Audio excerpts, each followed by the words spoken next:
अच्छा बच्चे, बिस्मिल्लाहिर्रहमानिर्रहीम। सेकंड ईयर फिजिक्स और टेंथ फिजिक्स के लिए भी ये इंपॉर्टेंट लॉन्ग क्वेश्चन है। टेंथ के लिए भी इंपॉर्टेंट लॉन्ग क्वेश्चन है। Coulomb's law. बच्चे, आपने टेंथ क्लास में पढ़ा, सेकंड ईयर वालों ने, कूलम लॉ होता क्या है। आज आपको इस कूलम लॉ को थोड़ा सा एक्स्ट्रा डायमेंशन के साथ बताते हैं कि ये है क्या, इसमें उसकी डिस्कवरी बेसिकली है क्या। ठीक है, इसके जो आप कह सकते हैं कि साइंटिस्ट था, उसका नाम था चार्ल्स कूलम। ठीक हो गया, चार्ल्स कूलम उसका नाम है। उसने ये बात बोली, बच्चे आपने बेसिक फिनोमिना जिंदगी सारी आपको पढ़ के आया। आपने कहा जी कि एक चार्ज पॉजिटिव होता है, एक चार्ज नेगेटिव होता है। नेगेटिव को इलेक्ट्रॉन कहते हैं, पॉजिटिव को प्रोटॉन कहते हैं। यहां तक हमें चार्जेस के बारे में पता है। यहां से आगे हमने डीप स्टडी चार्जेस के बारे में, चार्जेस के फिनोमिना के बारे में, चार्जेस के बिहेवियर के बारे में हमें उससे डीप नहीं पता। ठीक हो गया। मिसाल के तौर पे आपके पास दो चार्जेस हैं बच्चे, ये मेरी बात याद रखिए, इसका कंसेप्ट सुन लें बच्चे। Q1 Q2, ये आपके पास चार्ज Q1 Q2। आपको पता है कि लाइक चार्जेस एक दूसरे को क्या करते हैं, रिपेल, और सेम चार्जेस एक दूसरे को अट्रैक्ट करते हैं। ठीक है, और ये बेसिकली कौन से चार्जेस हैं बच्चे, पॉइंट चार्जेस रखे। कौन से चार्जेस है बच्चे, और पॉइंट चार्जेस किस चार्ज को कहा जाता है, it is a small amount of charge. ये इतनी छोटी अमाउंट ऑफ चार्ज की है कि यहाँ पे किसी दूसरे चार्ज की इलेक्ट्रिक फील्ड लाइन को ये डिस्टॉर्ट नहीं कर सकते। किसी दूसरा चार्ज अगर यहाँ पे पड़ा हो, इतना स्मॉल अमाउंट ऑफ चार्ज है कि किसी दूसरे चार्ज की इलेक्ट्रिक फील्ड लाइन को ये यहाँ पे डिस्टॉर्ट नहीं कर सकते, खराब नहीं कर सकते, उनको उनके रास्ते में रुकावट नहीं बन सकते। ये पॉइंट चार्जेस है। इसके दरमियान आपको पता क्या हो रहा है बच्चे, रिपल्जन। इनके दरमियान आपको पता है क्या हो रहा है, अट्रैक्शन। हमें यहां तक बात समझ आ गई, हमने कहा जी सेम चार्जेस अट्रैक्ट करते हैं, रिपेल करते हैं, और ऑपोजिट चार्जेस एक दूसरे को अट्रैक्ट कर देते हैं। ठीक हो गया। अब हम कूलम लॉ, या ये आपका बेसिक कंसेप्ट था। उसने दो चार्जेस रखे और चार्जेस भी रखे पॉइंट। उसने कहा वो रिपेल कर रहे हो या अट्रैक्ट कर रहे हो, ये मानी नहीं रखता। उसने कहा the force of the electrostatic force of attraction और repulsion between two point charges between two is directly proportional to the product of magnitude of charges। Magnitude का मतलब कि अगर चार्ज नेगेटिव भी हो तो वो पॉजिटिव हो जाएगा। उसने क्या कहा कि इलेक्ट्रोस्टैटिक फोर्स ऑफ अट्रैक्शन किसके इक्वल होती है, magnitude of two point charges के, product of magnitude of two point charges. ये दो पॉइंट चार्ज है सर। ये Q1 Q2 आप नेगेटिव भी ले सकते हैं, लेकिन यहां पे पॉजिटिव बनेगा क्योंकि मैग्नीट्यूड लिया जा रहा है। जितना, सुनिएगा, जितना ये चार्जेस का प्रोडक्ट आप कह सकते हैं, जितने चार्ज की अमाउंट ज्यादा है इतनी फोर्स ज्यादा है। And inversely proportional to the square of distance between them. और इनके दरमियान में जो डिस्टेंस है, कहता है कि डिस्टेंस आप बढ़ाते जाएंगे, फोर्स फोर्स बढ़ाते जाएंगे, डिस्टेंस ज्यादा कम होता जाएगा। समझ आ गई बात की। तो दिस इज इक्वेशन नंबर 1, ये कूलम लॉ की डेफिनेशन है। आपने डेफिनेशन अलग से लिख लेनी है। ठीक हो गया। Equation 1 equation 2, compare equation 1 and 2, क्योंकि लेफ्ट हैंड साइड दोनों की सेम है। तो F is directly proportional to Q1 Q2 over R का स्क्वायर। ठीक है, डायरेक्टली प्रोपोर्शनल का साइन खत्म करेंगे, कूलम कांस्टेंट डालेंगे। कूलम कांस्टेंट क्या है, K, Q1 Q2 by R का स्क्वायर। K की क्या, F is equal to K Q1 Q2 by R का स्क्वायर। यहां तक बच्चे आप स्क्रीनशॉट ले लें, फिर एक तरतीब से हम चलते हैं। इसके बाद बच्चे आपने F is equal to K Q1 Q2 by R का स्क्वायर। K आपके पास कूलम कांस्टेंट है, K की वैल्यू है 1/4 पाई एप्सिलॉन नॉट। कुछ एप्सिलॉन नॉट पढ़ते हैं, कुछ एप्सिलॉन नॉट पढ़ते हैं, आप जैसे पढ़ें आपकी मर्जी है। K is equal to 1/4 pi epsilon naught. और K किसकी, जो इसकी वैल्यू है, न्यूमेरिकल वैल्यू 9 मल्टीप्लाई 10 की पावर 9 न्यूटन मीटर का स्क्वायर पर कूलम का स्क्वायर। ये K की वैल्यू है। ठीक हो गया। इसके बाद एक चीज आपके पास ये आ रही है, एप्सिलॉन नॉट। एप्सिलॉन नॉट क्या चीज है, it is called permittivity of free space. कि फ्री स्पेस, परमिटिविटी का मतलब परमिशन, कि फ्री स्पेस आपने अंदर से चार्जेस को गुजरने में कितनी परमिशन देता है। जाहिर सी बात है, दो चार्जेस थे ना, इनके दरमियान में फ्री स्पेस थी सर।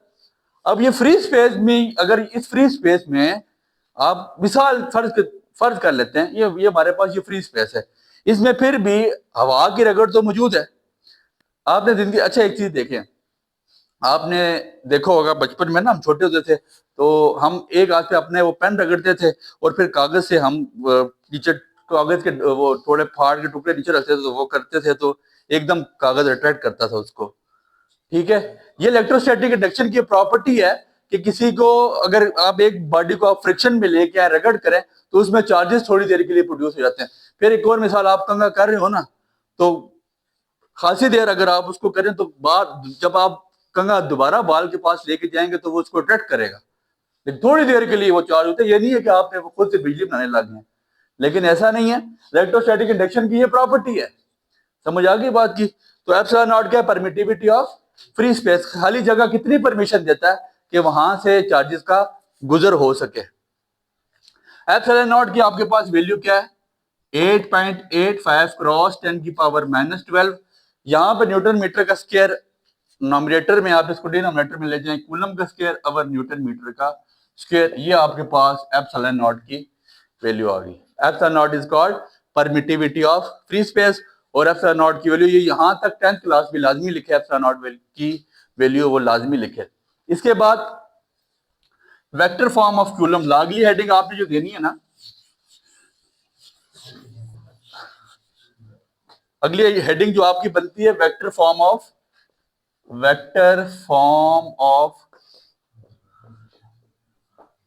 Coulomb law.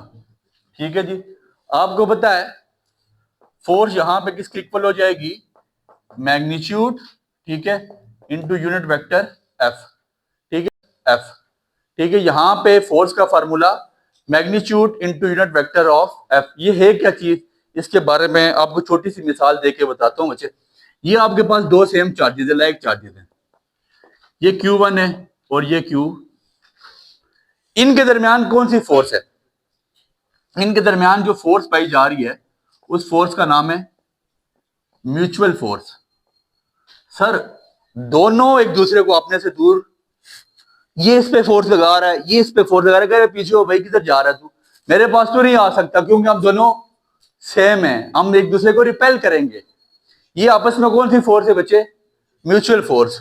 जब ये इस पे फोर्स लगाएगा, जब Q1 Q2 पे, तो उस फोर्स का नाम क्या बनेगा?